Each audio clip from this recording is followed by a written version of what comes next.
A girl's heart and stomach were in the wrong places, but her first reaction is taking a picture and posting it on Twitter. The doctor quickly told her to lie down and started checking her. It turned out she was born with her heart in the wrong position. To keep her safe, her mom never let her go outside, but today was her 14th birthday. Her mom had promised to get her surgery so she could go to middle school like other kids. But during the pre-surgery checkup, the doctors found a problem. Her heart was too big, and there wasn't enough space left for her stomach. The surgery had to stop. Hearing this, the smile disappeared from her face.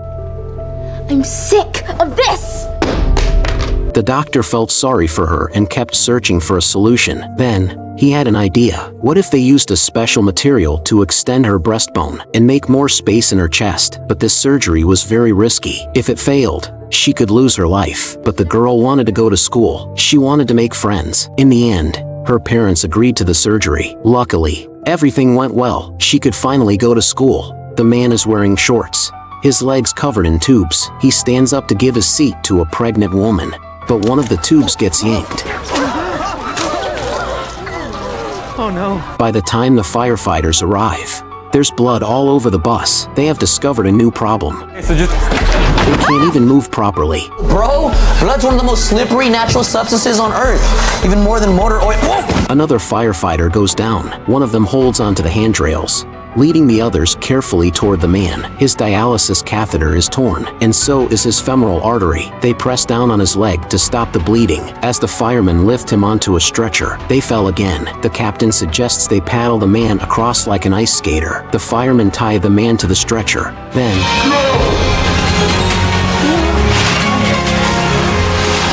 finally, he's off the bus.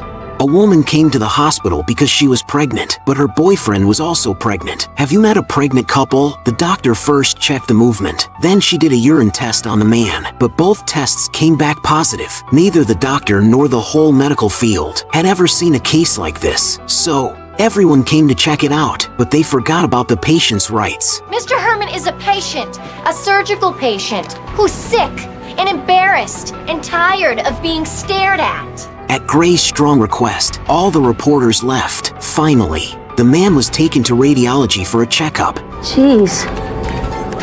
Are those teeth? The man really did have a fetus inside, but this fetus wasn't his own. It was something he absorbed while still in his mother's womb. Now, this tumor didn't show any signs of life, just a big mass of cells. To stop the tumor from growing more, the doctors decided to perform surgery. Before the surgery, the man thanked Gray for treating him like a human, not a specimen, and Gray just said, "This is what all doctors should do." A crowd gathered outside the operating room because today's patient is a panda. The panda had some heart problems. Not even regular vets wanted to treat it, and the heart surgery chief was unsure what to do. But the hospital said they had to save the panda, not just because the annual rental fee for pandas is a whopping $1 million, but also because people love giant pandas. If the Chicago hospital can save it, it would be great for their public relations and could bring in a lot of donations. The hospital director promised that once the donations came in, the heart surgery department would get priority. So, the doctors had no choice but to go ahead with the surgery. But during the operation, the panda's heart rate shot up. Its blood pressure dropped quickly, and its heart stopped. The doctors had to give it electric shocks. After 2 rounds of shocks, the panda's heart rate came back, and the surgery continued. But the ultrasound showed there was fluid around the panda's heart. So, the doctors had to do a pericardiocentesis to drain it. Finally, the panda's blood pressure and heart rate returned to normal, and it woke up from its coma. But seriously, isn't this panda just a person in disguise? Man put his hand in the woman's mouth, pulled out a bunch of cement. He took out 10 tons of cement, but the woman still didn't wake up. 10 minutes ago, a concrete truck flipped over. The woman was buried in the cement, almost turning into cement herself. The two used their strength to pull the woman out of the cement, just as they use it to suck milk. But she wasn't breathing. Paramedics took out a suction machine and put a 10-meter-long tube into her mouth. After the cement was removed, the woman finally woke up. I'm really curious what cement tastes like. Have you ever eaten cement? After the firefighters arrive at the crash site, they only see 2 kids standing by the side of the road. The firefighters ask where their parents are. Dad said to wait here for help. Your dad was here? Where'd he go? He went back for Lizzie. Their dad is lying under a tree, looking in pain. The firefighter cuts open his pants, revealing an open fracture in his leg. His fracture is so bad It looks like he got injured again after the crash. I can only get the reception over the road. You walked back and forth on this leg? I can get him out. Even with this kind of pain, the dad still wants his daughter rescued first. The firefighter sees the kid in the car and grabs the tools. They use a rod to hold up the overturned car. The jammed car door is opened. The kid is pulled out. You okay? Gotcha. The daughter is finally rescued, but she refuses to go to the hospital first. I have to go with him. I have to be with my dad. He would never leave me. Okay, yeah, you can come with us. Come on. Both of them are sent to the hospital. Father and daughter are finally safe.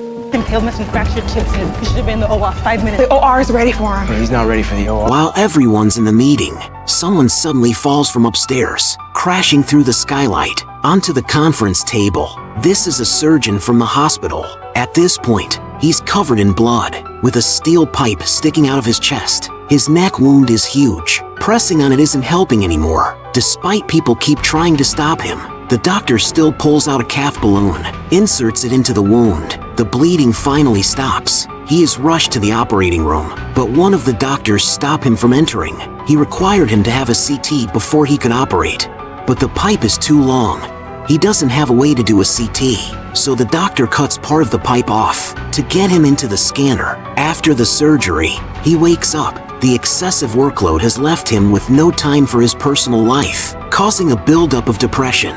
He hasn't even had time to see a doctor. Now he finally gets it. A normal life is more important than work. He's going to leave the medical field and pursue what he loves. A car crashes into the hospital.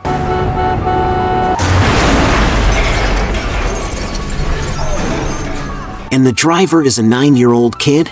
Look, we're fine, but my dad, he needs help. He's in the back, he's frozen. We dug him out of the snow. They open the trunk, and inside is a man frozen like an ice pop. The man has no pulse, and his body temperature is only 22 degrees Celsius. As people try to save him, an intern asks, can he declare the dead?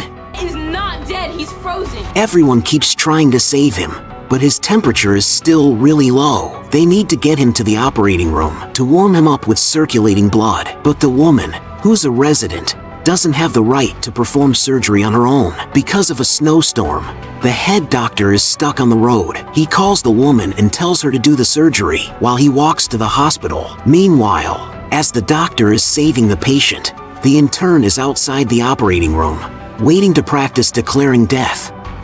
It's a person, a father, a young man. Then, the head doctor finally arrives at the hospital. He makes it to the emergency room, but he's told the surgery is already done. I told you. In the end, the man wakes up and hugs his family. As for the intern, he was removed from the hospital's internship program.